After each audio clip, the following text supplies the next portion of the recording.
Israeli পাসপোর্টধারীদের মালদ্বীপে ঢুকতে দেবে না দেশটির সরকার। ফিলিস্তিনে ইসরায়েলের চলমান আগ্রাসনকে কেন্দ্র করে এই সিদ্ধান্ত নিল মালদ্বীপ। রবিবার এক সংবাদ বিজ্ঞপ্তির মাধ্যমে এই ঘোষণা দেয় দেশটির সরকার।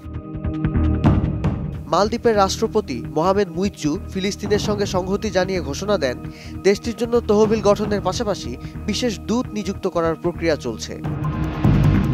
সারা বছরই নানা দেশের অসংখ্য পর্যটকের আনাগোনা থাকে দ্বীপরাষ্ট্র মালদ্বীপে।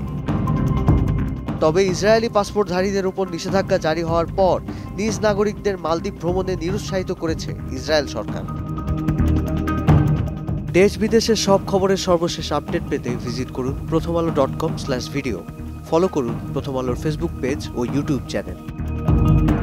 থাকুন ভালোর সাথে, আলোর পথে।